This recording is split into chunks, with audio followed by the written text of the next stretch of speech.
여러분 안녕하십니까. 레그룸 투자자문입니다. 일주일 반 전에 저희가 그 후속 동영상을 하나 올려드리고 나서 다시 마이크를 좀 잡았는데요. 오늘은 저희가 지금 뭐 음향장비 이렇게 썩 좋지 않은 관계로 사운드가 좀 불안하다는 의견들이 있으셔서 화면으로 인사드리지 않고 그냥 마이크를 좀 가까이 대고 그 자료로만 인사를 드리도록 하겠습니다. 오늘은 저희 투자자분들이나 그 주위분들께서 저희 이제 유튜브 보시고 동영상 보시면서 질문 및 의견을 주신 게 ETF라는 거에 대해서 궁금하신 분들이 의외로 많으시더라고요. 이 업계 분들이야 ETF에 대해 잘 아시겠지만 뭐 투자자분들의 대다수가 아직 이 투신업계 경험이 없으신 분들이 많으시기 때문이 아닌가 생각이 듭니다. 그래서 오늘은 마침 저희가 작년에 모 기관에서 그 강의 요청이 있어서 만든 글로벌 ETF를 한번 리캡하는 자료가 있어요. 그래서 그 자료를 간단히 좀 소개를 드리고자 합니다.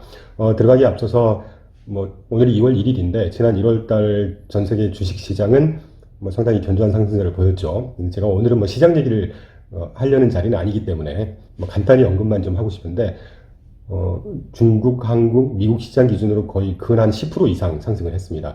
근데 그 상승은 조금 급하게 달려온 감이 없지 않아 있는 것 같아요. 물론 내일 새벽 기준으로 FOMC 결과가 어떻게 나올지, 또 파월 의장의 코멘트가 어떤 스탠스로 나올지에 따라 좀 다르겠지만, 그래도 물가는 좀 이제 하향 안정화되어 있는 걸 공식 확인하는, 물론 어제 그 BLS에서 발표하는 ECI 지표라고 해서 그 고용 비용 지표가 1.2에서 1.0으로 분기별로 하향 안정화된 걸 확인을 하면서 물가 하락 상승세 진정은 공식이 아닌 공식화되지 않았나 하는 생각이 들고, 4분기 미국 경제 성장률이 예상외로 2.9% 나온 거, 그리고 최근에 그 미국의 하우징 마켓이죠. 주택 시장의 신규 주택 판매 건수가 다시 증가하고 있고, 30년물 모기지금리가 6%대 초반으로 계속 하향 안정화되고 있는 것들을 보면 경제 펀더멘털은 작년 얘기했던 대로 작년 시장에서 얘기가 많이 나왔던 대로 심각한 경기 침체를 우려할 만한 상황은 아니지 않은가 하는 생각을 하고 있습니다. 그래서 오늘은 바로 그 ETF에 대해서 간단히 좀 그러니까 ETF에 대한 거라기보다는 전 세계 ETF 시장이 어떻게 구성이 되어 있는지에 대한 그림을 하나 간단하게 좀 그려보는 그 기회를 삼으시면 될 것 같아요.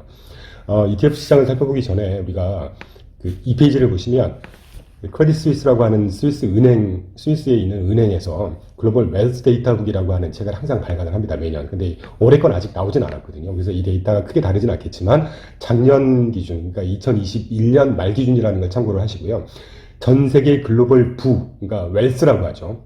부라고 하는 게 다 이를테면 내가 갖고 있는 걸 기준으로 하면, 개인이 갖고 있는 걸 기준으로 하면 현금 더하기 부동산 더하기 갖고 있는 주식 더하기 자동차 더하기, 그러니까 나의 부를 상징할 수 있는 모든 걸 합친 이 지구상의 모든 부를 합친 척도의 숫자가 460약 4조 달러라고 합니다.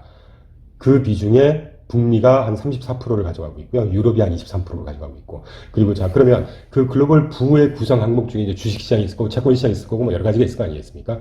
글로벌 주식시장의 시가총액, 이것도 역시 재작년 말 기준이니까, 조금씩 숫자는 틀릴 걸 감안을 해주시기 바랍니다. 글로벌 주식시장 시가총액이 약 125조 달러. 미국과 유럽이 53% 이상 쉐어를 갖고 가고 있고, 참고로 한국은 그 중에 1.5%를 차지하고 있습니다. 우리나라 시가총액이 한 2,100조, 2,200조 될 텐데, 달러로 보면 한 1.8조, 1.9조 될 테니까요. 글로벌 채권 시장 규모가 반면 127조 달러. 미국과 유럽이 한 60% 가까운 쉐어를 갖고 가고 있고, 한국은 약 2% 차지를 합니다. 자, 그 중에 오늘 말씀드릴 글로벌 ETF 시장을 보면, 이 ETF 시장은 최근 데이터가 있어서 재작년 기준이 아니라 지난해 11월 기준입니다. 여러분, ETF 시장이 이따가도 말씀드리겠지만, 약 10년 전, 2012년, 2013년, 2010년대 초반만 해도 글로벌 ETF의 총 AUM이 사이즈가 한 2조에 불과했어요. 근데 작년 11월 달에 41조로 거의 기하급수적인 성장을 보여주고 있지 않나 하는 생각을 하고 있고, 앞으로도 이런 성장이 기대가 됩니다. 그리고 이 차트를 통해서 그 우측 상단에 참고를 한번 하시면 좋을 것 같아서 가져와 봤는데요. 제가 기존 유튜브 같은데 이렇게 다른 유튜브 출연할 때 이런 질문들을 가끔 해주시더라고요. 운용자분들이 1억이 있을 때 투자자분들한테 어떻게 포트폴리오를 구성할 걸 추천을 하시겠느냐. 그거에 대한 전 세계 자산 시장의 대표적인 자산군이 어떻게 구성이 되어 있는지, 그러니까 투자자들이 어떤 자산군에 투자를 하고 있는지를 통계를 한 자료입니다. 이건 아쉽지 않지만 2021년 말 자료입니다. 여전히 크게 다르진 않을 거예요, 아마. 주식의 41%, 국채 26.5%, 투자 등급의 16.5%, 부동산의 4.5%, 프라이빗 에쿼티, PEF라고 하죠. 3호 주식 4.7%, 신흥 채권, 이머징 뎃의 3.2%, 인플레이션 연계 채권 2.1%, 하이힐드 본드, 하이힐드 채권의 1.5% 이렇게 분산을 해놨더라라고 하는 거를 여러분께서 조금 참고하시면 어떨까 싶습니다. 물론 저희 하우스가 추구하는 운용 전략상의 구분은 여기 반영을 안 돼 있습니다. 물론 이 안에 뭐 주식 안에, 채권 안에, 뭐 프라이빗 마켓, 이머징 또는 뭐 리얼 에스테이트 이렇게 세부 항목으로 이제 구분을 하면 운용 전략이 구분이 되겠지만 여기서는 대표 자산으로만 구분을 했다는 말씀을 드리고요. 우리가 ETF를 자꾸 얘기를 하는데 글로벌 ETF 시장이 어떻게 시작이 됐고 흘러왔는지에 대한 역사에 대한 코멘트는 제가 못 봤어요. 그래서 제가 이제 준비한 자료를 좀 전달드리려고 하는데 여러분 ETF라고 하는 건 1989년도에 시카고 선물거래소에서 선물계약 형태로 처음 태동을 했다고 합니다. 그때는 S&P 500을 기초자산으로 한 인덱스 파티시페이션 쉐어라고 불렀다고 해요. IPS라고 부르는데 이게 파생상품 형태였다고 합니다. 이게 처음에 도입이 됐다가 이제 시장이 형성이 안 되고 위험해됐다가 그 다음에 1990년도에 캐나다의 토론토 증권거래소에서 아까 말씀드렸던 인덱스 파티시페이션 쉐어라고 하는 이게 이름이 약간 변형돼서 인덱스 파티시페이션 유닛이라고 하는 게 출시가 됐다고 합니다. 그러다가 이것도 위험해되고 한 3년 있다가 SSGA라고 해서 글로벌 스테이트 스트리트 글로벌 어드바이저라고 하는 제가 개인적으로 참 좋아하는 운용사이자 금융기관인데 SSGA에서 1993년도 1월 22일 날 전 세계 최초의 ETF를 출시를 합니다. 그 ETF가 SSGA가 운영하는 ETF 브랜드가 스파이더죠. SPDR. 스파이더 S&P 500 트러스트 ETF. 이게 전 세계 단일 ETF 중에 가장 사이즈가 크다는 그 ETF입니다. 그 이후에 대부분의 ETF는 이제 뭐 잘 아시겠지만 인덱스 형태의 운용을 하잖아요. 패시브하게 운용을 하다가 2002년도 뭐 아시겠지만 우리나라 삼성자산운용이 코덱스 브랜드를 런칭을 하면서 한국의 ETF가 처음 도입이 됐고요. 2003년도부터 이제 본격적으로 진행이 됐고 그러다가 뭐 2004년도 미국의 커모더티 ETF가 도입이 됐다. 뭐 이렇게 자산분이 점점 확대가 되는 것이죠. 그러다가 중요한 변곡점이 2008년도에 미국 SEC에서 Actively Managed ETF라는 걸 승인합니다. 그러니까 이때부터 그 액티브한 운용을 구가하는 ETF가 보물처럼 성장을 하게 돼요. 덕분에 우리 같은 뭐 자문사 또는 여러분 같은 투자자분들이 꼭 패시브하게 인덱스만 따라가는 ETF가 아닌 소위 그 스마트 베타 영역이죠. 적극적으로 운용해서 펀드 못지않게 비용도 더 싸고 더 투명하고 훨씬 접근성이 용이한 ETF 시장을 우리가 활용할 수 있는 장이 2008년도에 열렸다는 말씀을 드리고 싶고 뭐 그때 당시에 ETF가 전 세계적으로 1000개 정도 됐다고 합니다. 2009년도에. 근데 이따 말씀드리겠지만 지금 현재 뭐 거의 13,000개가 넘었거든요. 그러다가 2015년도에 또 한번 전기를 맞이하죠. 채권형에서도 적극적으로 운영하는 채권형 ETF가 출시되기 시작합니다. 그때 소위 그 팩터 베이스라고 해서 여러분 우리가 팩터라고 하면 기업 뭐 실적을 평가하고 기업 평가를 할 때 그 기업의 가치에 영향을 주는 요인, 팩터가 뭐 밸류가 있고 가치, 그로스가 있고 성장성, 사이즈 규모, 그 다음에 모멘텀 등등이 있거든요. 이런 세부적인 어떤 팩터에 의해서 채권형을 운용할 만큼, 다시 말하면 이것도 채권형, 액티브 채권형이라는 거거든요. 그러니까 2008년도에 액티브, 뭐 주식형 이변도겠죠. 액티브 ETF가 승인이 되더니 2015년도에 급기야 채권형까지 액티브하게 운용하는 ETF가 출시가 됐다. 이제 그런 흐름을 쭉 보이고 있습니다. 그런데 이 2008년, 2015년도에 액티브한 주식형, 채권형, 액티브 ETF가 승인이 됐다는 얘기가 아까도 말씀드렸지만 투자자 입장에서는 굉장히 좋은 변곡점이었죠. 다양한 선택의 폭이 굉장히 넓어졌다는 거니까요. 그래서 그 정도 말씀드리고 아까 말씀드린 대로 그 전 세계 ETF 시장의 사이즈와 ETF 숫자를 보시면 2012년도 아까 말씀드렸던 2012년도가 전 세계 ETF 사이즈가 일단 1771빌리언이니까 1조 한 8천억 달러 정도 되겠네요. 그런데 지난해 11월달 기준으로 반올림해서 41조 달러가 되어버렸습니다. 거의 기하급수적인 성장을 보이고 있고요. ETF 상장 숫자도 2012년에 봤을 때 3,400개, 3,350개 정도 됐다가 지금 13,100여 개로 증가했습니다. 그런데 제가 여기 이 차트에서 빨간색 화살표로 그려드렸던 이 전 차트에서 말씀드렸죠. 2008년도 Actively Managed ETF가 승인이 됐다. 2008년도 승인된 이후 이듬해 2009년도를 보시면 사이즈를 보시면 2008년도 ETF 총 사이즈가 716빌리언이었다가 1041빌리언, 그러니까 근한 30에서 30한5% 폭발적인 성장을 하죠. 그러니까 액티브한 운용을 승인을 해준 게 얼마나 시장이 폭발적인 성장을 했는지는 이 차트로 다시 한번 확인하실 수가 있고요. 5페이지를 보시면 5페이지는 제가 작년 중반에 이 강의 자료를 사용하려고 쓰다 보니까 이 동그란 파이 차트 안에 있는 숫자는 아직 업데이트가 안 돼 있습니다. 그러니까 ETF 숫자, 사이즈가 뭐 각각 8,602개, 17년 정도 10조 달러 이렇게 되어 있는데 이 사이즈와 숫자는 바로 앞 페이지 각각 41조 달러 사이즈가 돼 있고, 그다음에 전 세계 상장수가 13,100여 개라는 거니까 그렇게 가림해 주시고요. 대신 이 차트와 요 옆에 차트를 통해서 제가 간단하게 강조드리고 싶은 것은 전 세계 ETF 시장을 미국이 대표하는 북미 시장이 거의 76%를 석권하고 있고요. 가져가고 있고요. 유럽이 16% 정도, 15.8%, 아시아가 6.7%였는데 한국을 포함해서 아시아, 일본 시장, 홍콩 시장, 싱가포르 시장 할 거 없이 아시아 시장이 상당히 반복하는 만한 성장을 보이고 있다 정도 말씀을 드리겠습니다. 그리고 이 우측 차트에서 제가 여러분께 강조드리고 싶은 것 중에 하나가 이 ETF 시장 중에 대표 자산별로 얼마나 비중이 이렇게 자산별로 구분이 그러니까 비중을 차지하느냐를 보니까 주식, 채권, 커머더티, 기타 이렇게 돼 있거든요. 그런데 그거는 자료로 그냥 참고를 해주시면 될 것 같고요. 그 빨강색 화살표로 제가 그려드린 것 중에 하나를 보면 채권형 시장의 패시브보다 액티브가 훨씬 많습니다. 여러분 채권이라고 하는 거는 금리가 좀 높아졌으니까 금리가 빠지면 무조건 채권은 돈을 버니까 채권을 투자하자. 금리 수준만 보고 투자하자. 보통 이렇게 판단들을 많이 하시잖아요. 근데 오늘 제가 채권 말씀을 드린 자리는 아니니까 길게 설명을 드리고 싶진 않지만 채권이야말로 굉장히 기민하게 적극적인 운용을 해야 하는 자산입니다. 그래서 해외 시장에 액티브보다 패시브한 ETF보다 액티브한 채권형 ETF 규모가 각각 18.3%, 48.8%, 약 50%로 큰 차이가 나는 것입니다. 이거는 글로벌 시장이든 미국 시장이든 마찬가지입니다. 그래서 이런 부분이 좀 시사하는 바가 큰 것 같고요. 그리고 제일 그 왼편에 넌 바닐라라고 해서 우리가 그 플레인 바닐라라고 하면 그 오소독스한 주식형이면 정통 주식, 채권이면 전통 채권형 이렇게 구분을 하잖아요. 넌 바닐라라고 하면 거기서 조금 더 다른 운용 전략을 가미한 이를테면 헤지펀드 성격이라든가 이런 운용 전략이 가미된 스타일들을 보고 넌 바닐라라고 하는데 이 넌 바닐라가 ETF 시장 내에서도 글로벌 시장이든 미국 시장이든 할 거 없이 상당히 패시브보다는 액티브한 쪽이 사이즈가 거의 19%, 20% 가까이 더 크다는 것도 상당히 시사하는 바가 있다고 하겠습니다. 그리고 이 페이지를 보시면 미국과 한국의 그 ETF 시장의 자산군별로 이런 것들을 조금 더 한번 살펴볼 텐데요. 미국 시장은 현재 한 3,100개 정도 ETF가 상장이 되어 있고 총 사이즈가 38조 달러 정도 됩니다. 반면에 한국이 671개 ETF 상장이 되어 있고 사이즈는 6.2조 정도, 6.2조 달러 정도 되죠. 그러니까 우리나라 돈은 한 75조, 76조 될 것 같아요.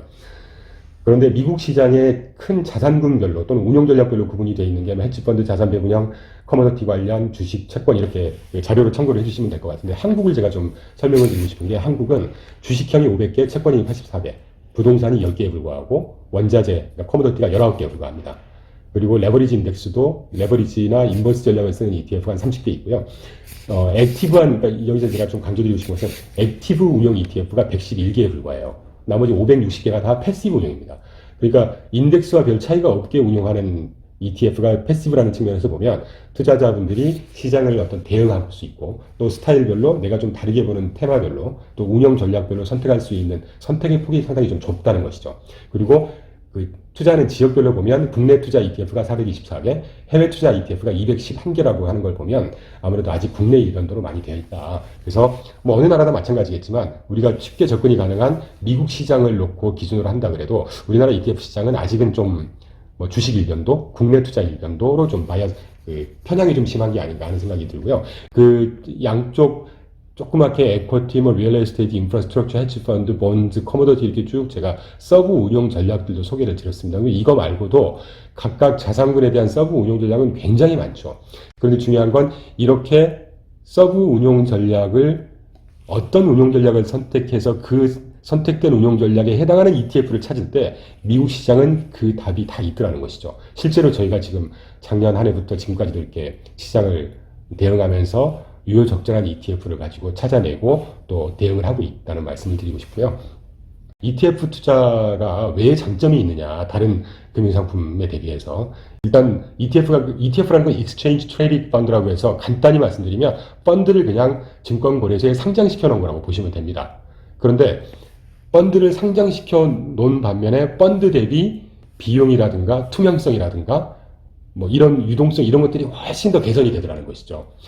그 몇 가지 장점들을 간단히 설명드리면 일단 비용이 쌉니다. 펀드는 쉽게 우리가 약관이나 투자설명서에서 보더라도 운용보수가 있고요. 판매보수가 있고요. 사무수탁 보수가 있고 일반 사무보수가 있습니다. 이걸 세 개 합치면 주식형 기준으로 거의 한 2.5에서 3% 됩니다. 연 보수가. 그런데 ETF는 이 네 개 보수 중에 판매보수, 사무수탁 보수, 일반 사무관리회사 보수가 빠집니다. 운용보수만 있어요.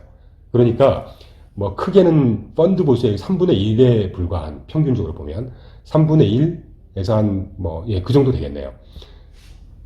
그래서 비용이 일단 싸다는 거고요. 그 다음에 접근성이야 뭐 잘 아시겠지만 주식과 똑같이 운영이 되는 거니까 우리가 핸드폰에 HTS만 있으면 언제 어디든 이제 미국 상장돼 있는 거 또는 한국 상장돼 있는 ETF는 어떤 거든 접근이 가능하고 관련 정보를 수시로 확인할 수가 있다.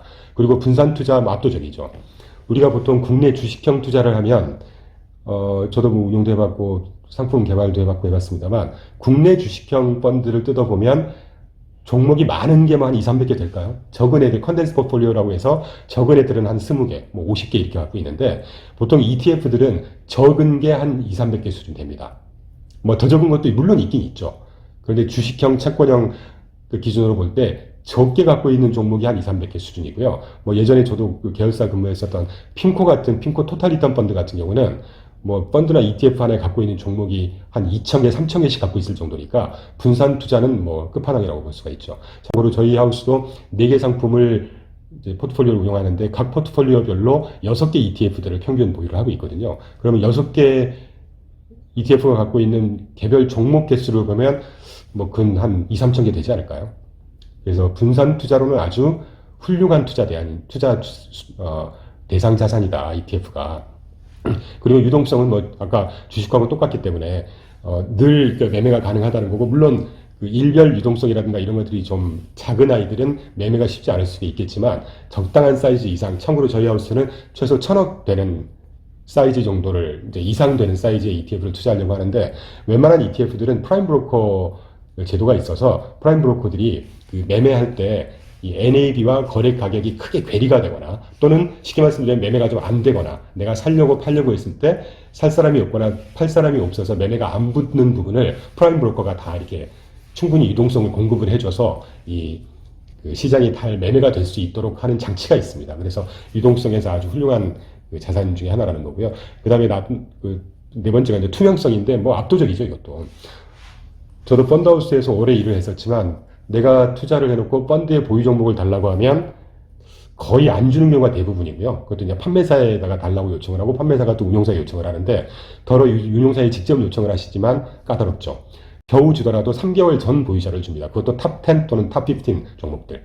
근데 ETF 같은 경우는 그 해당 운용사나 구글에서 티커 쓰고 백sheet이라는 거 이렇게 찍기만 해도 현재 보유 종목을 수시로 확인하실 수가 있고요. 네이버에서 심지어 다 나올 정도니까 투명성이라든가 뭐 비용, 분산 투자, 유동성에 있어서 상당히 그 진일보된 투자 상품이라고 생각하고 있고, 뭐 사견을 좀 말씀드리면 저는 근 한 세기 동안에 투자자 친화적인 또는 비용 효용적인 그리고 그 시장을 대응하는 데 있어서 어떤 시장 대응력이라는 여러 다양한 측면에서 ETF 이상의 훌륭한 투자 금융 상품이 나올 수 있을까 하는 그런 생각도 하고 있습니다.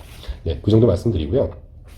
그럼 이제 그 미국이 전 세계 ETF 그 대표 시장이고 저희도 미국 ETF에 주로 투자를 하고 있고, 또 최근에는 유튜브나 이런 그 온라인의 정보가 워낙 공개가 많이 되기 때문에 여러분들께서도 ETF, 특히 미국 시장에 관심을 많이 가지시는 걸로 알고 있는데, 일단 미국 시장의 ETF 운용사 측면에서의 구조를 한번 보자는 거죠. 전체 사이즈나 전체 상장 ETF 개수 같은 거 말씀을 드렸고, 자산군별로는 어떻게 대충 나눠져 있는지도 말씀드렸으니까, 미국 시장에서 현재 검증이 되고 또는 운용 전략을 실제 펀드로 구사해서 실현을 해서, 다시 말씀드리면 투자자가 선택할 수 있는 ETF를 운용하고 있는 운용사가 260여 개 정도 됩니다. 우리나라 몇 개나 될까요?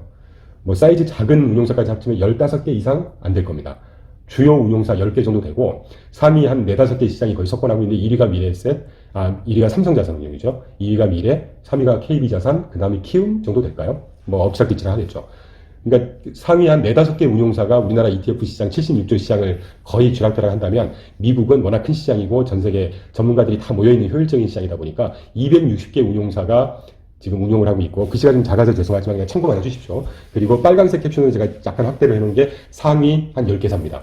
전 세계, 미국 시장 포함해서 전 세계 ETF 시장을 가장 많이 마켓쉐어를 갖고 가고 있는 회사가 블랙락이죠. 블랙락의 그 ETF 브랜드는 아이쉐어입니다. 잘 아시는 대로. 그래서 전 세계 시장의 한 35%를 가져가고 있고, 2위가 ETF, 인덱스 펀드로 굉장히 유명한 뱅가드가 한 30%. 그리고 아까 말씀드렸던 3위가 스테이 스트리트 글로벌 어드바이저라는 회사인데요. ETF를 처음 발명한 회사가 스테이 스트리트, 다시 말하면 SSGA인데, 그 마켓쉐어를 15% 정도밖에 안 갖고 가고 있습니다. 근데 이거는 제가 그 실제 이 SSJ랑 그 증권사 근무할 때 상품도 같이 조인해서 만들어 보면서 제가 경험한 건데, SSJ 같은 회사는 그 자산 운용, 그러니까 운용사 부문이 주력 분야가 아니에요. 그래서 수탁이라든가 뭐 이런 분야가 주력 그 석권을 하고 있는 분야가 있기 때문에 뭐 ETF 쪽에 그렇게 막 사활을 걸지 않지 않나 하는 그런 느낌을 가졌습니다. 제가 홍콩 리저널 헤드도 만나보고 그랬는데, 그래서 뭐 역설적이지만 그래서 더 오히려 신뢰가 가더라고요. 그러니까 어떻게든 막 ETF를 팔고 막 확대시키려고 하고 막 이런 게 보이면 약간 약장수 같은 느낌이 있는데, 이 회사는 되게 그래서 되게 좀 이렇게 노블하고 좀 클래식하고 항상 그 톤앤 매너가 항상 이렇게 차분하고, 그래서 좀 더 신뢰가 갔던 그런 기억이 있네요. 그래서 뭐 4위가 인베스코 등등 이렇게 갖고 가고 있고요. 그리고 이제 이 차트를 통해서 제가 또 여러분께 강조드리고 싶은 것은 ETF 시장은 지금 현재도 진화를 거듭하고 있다. 작년에 여러분 ARK, 아크라고 하는 운용사의 ETF 굉장히 유명했지 않습니까? 성과도 뭐 엄청 좋았다가 2021년도까지 성과가 뭐 엄청나게 좋아서 사이즈도 수탁고도 어마어마하게 많이 늘었고, 그런데 작년 한 해 빅테크 시장, 이 아크라는 운용사가 빅테크 쪽에 좀 집중하려고 하는 전문성을 표방하고 있는 운용사거든요. 작년 한 해 뭐 아크 이노베이션 ETF 같은 경우는 뭐 75%, 80% 성과가 마이너스였으니까. 그러다 보니까 터틀 택티컬 매니지먼트라고 하는, 제가 파란색으로 캡션을 띄워놨는데 화살표로, 터틀 택티컬 매니지먼트라고 하는 ETF 운용사가 이 아크에 이 ETF에 숏을 치는 ETF를 또 만들었습니다.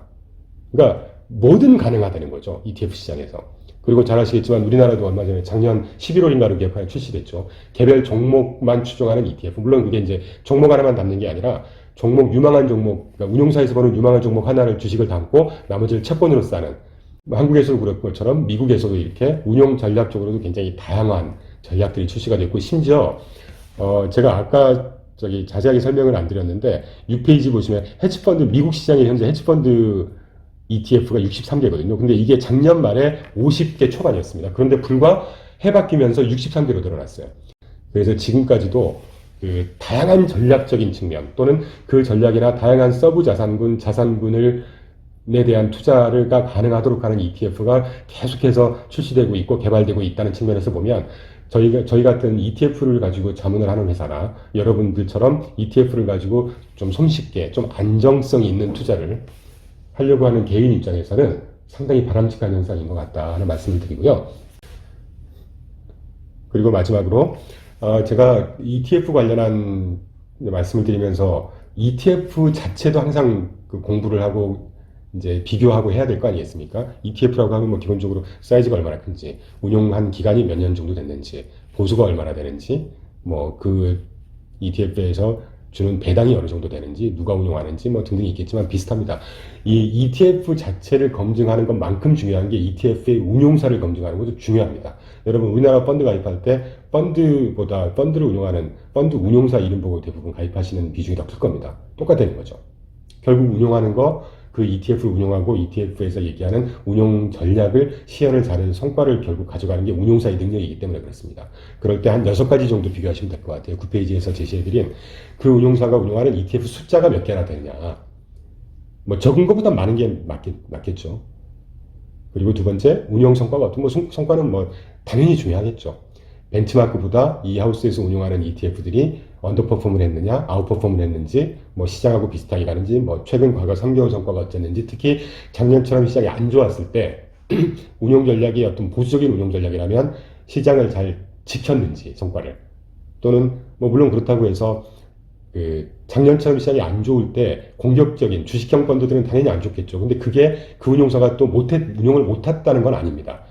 그러니까 이제 뭐 상황마다 틀리니까 운용 성과도 퀄리티 있게 좀 분석을 하셔야 될 것 같다는 거고, 그리고 운용사의 전체 사이즈 또 뭐 적은 것보다는 큰 게 낫겠죠.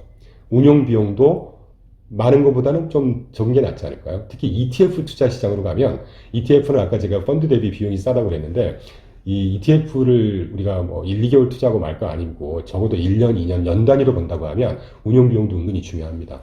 근데 여기 이 9페이지에서는 제가 운용 비용이라고 써드렸는데, 뭐 기타 부분에 제가 TR이 아니라고 써드렸지 않습니까? 근데 그 운용사의 운용 비용은 참고로 하시되, 우리가 ETF를 고를 때 그 ETF 이렇게 백시트라든가 자료 같은 거 보시면 운용 보수라고는 아마 안 나와 있을 거예요. TER이라고 나와 있던지 영어로 뭐 매니지먼트 피 이렇게 나옵니다. 근데 대부분 매니지먼트 피라는 표현보다는 TER, 토탈 익스펜스 레이쇼라는 표현이 더 많이 쓰입니다. 미국에서는. 왜 그러냐면 우리가 보통 펀드 가입할 때 약관이나 설명서 보면 아까 보수 쭉 나열하고 그게 다거든요. 근데 최근에는 투자 설명서에 이제 그 네 개의 대표적인 보수 빼고 나머지 부대 비용도 포함을 하는 걸로 알고 있긴 하지만 아직도 조금 공개를 다 하진 않더라고요. 근데 이 기본적인 보수, 뭐 판매 보수, 운용 보수, 사무 보수, 일반 사무 관리회사 보수 플러스 이 펀드가 얼마나 많은 매매를 하는지에 따라서 매매 비용도 많이 들 것이고, 뭐 어떤 등록 비용, 법적 비용 이런 것들도 다 펀드 투자자들한테 부과를 합니다. 펀드는. 근데 ETF 같은 경우도 그렇죠. 근데 그 부대적인 비용까지 일반 보수하고 부대적인 비용을 합친 게 토탈 익스펜스 레이쇼라는 TER이라는 거거든요. 그러니까 이거는 펀드 투자할 때도 좀 참고를 하셔야 될 것 같고, 근데 아쉬운 건 펀드에서는 이 TER을 보통 다 있는 그대로 공개를 하지 않기 때문에, 그러니까 비용 측면에서 보면 조금 딴 얘기긴 하지만 펀드 대비해서 ETF가 훨씬 더 저렴하고 유리하다는 것이죠. 그래서 뭐 제가 옆으로 좀 샜는데 ETF 투자를 하실 때 이 TER을 꼭 한번 비교해 보시라는 말씀을 드리고 싶습니다. 높은 것보다 낮은 게 낫겠죠. 왜냐하면 연단위 투자를 할 때 이 TER 보수라고 하는 것도 퍼센티지로 부과가 되는데, 성과가 좋으면 좋을수록 더 많이 떼고 성과가 안 좋으면 안 좋을수록 같은 비율이니까 이제 적은 비용을 떼는 건 맞지만 해가 넘어갈수록 그 비용도 같이 증가를 하는 거 아니겠습니까? 그러니까 투자자들이 더 많이 부담을 해야 되는 거잖아요. 그래서 운용 비용도 꼭 TER 개념으로 비교를 하셔라라는 말씀을 좀 길게 드렸고, 그 다음에 이제 그 ETF가 배당을 얼마나 많이 하는지, 뭐 종목하고 비슷하죠. 참고로 저희가 지금 갖고 있는 ETF 종목 중에 연 배당이 10%에 육박하는 ETF도 있고요. 뭐 저희는 이제 뭐 공격적, 예를 들면 이노베이션, 공격적인 혁신 테마에서는 배당보다는 성장성이 더 중요하기 때문에 그런 아이들은 배당이 좀 낮겠죠. 그래서 배당도 좀 비교를 해보시고 투자하시면 다양한 수익원을 확보할 수 있지 않을까 하는 생각이 들고요. 뭐 나머지는 운용사 수익 규모인데 제가 볼 때 뭐 수익 규모는 그렇게 크게 중요하지 않지 않을까 하는 생각이 듭니다. 그래서 여기까지 오늘은 ETF라는 게 뭔지에 대한 아주 기초적인 내용보다는 전 세계 ETF 시장이 사이즈가 어떻게 되어 있고 지역별로 어떻게 마켓 쉐어가 되어 있고 자산군별로 어떻게 전 세계 ETF 투자 시장은 자산군별로 이렇게 구분이 되어 있고 규모가 어떻게 세분화되어 있고 또는 미국 시장에 ETF 운용사가 몇 개나 있고 뭐 어떻게 구분이 되어 있고 뭐 전략적으로 어떻게 구분이 되는지 이 정도 말씀을 드렸고요. 그리고 혹시 제가 예전에 어떤 분하고 대화를 하다 보니까 ETF에 또 이제 상장 폐지 규정이 있는 걸로 알고 있는데 어떠냐는 말씀을 했죠. 갑자기 생각이 난 건데 자료는 준비를 제가 못했고요. 우리나라 ETF 상장 요건은 자본금 50억 원 이상이고 발행 주식 수가 10만 주 이상이어야 됩니다. 그러니까 외국 ETF도 마찬가지고요. 그리고 유동성 확보를 위해서 아까 제가 프라임 브로커 말씀드렸잖아요. AP, LP 이렇게 표현들을 하는데 그 프라임 브로커가 한 개사 이상 돼야 되고 그 구성 종목이 10개 이상이 돼야 되고 뭐 그런 등등 비용이 그런 기준이 있습니다. 그런데 미국 같은 경우는 상장 폐지 조건이 따로 없어요. 뭐든 운용사가 알아서 해 이렇게 돼 있습니다. 그러니까 이걸 보면 뭐 조금 많은 걸 생각하게 되죠. 뭔가를 자꾸 규정을 해서 해야 되는 시장 또는 다 풀어놓고 운용사가 알아서 시장 논리에 따라서 해라고 하는 시장 어디가 더 효율적인지 뭐 그런 거는 좀 개인마다 시간이 틀리실 테니까 뭐 그 정도 말씀을 드리고 오늘 드리는 말씀 좀 간단히 가름을 하기로 하겠고요.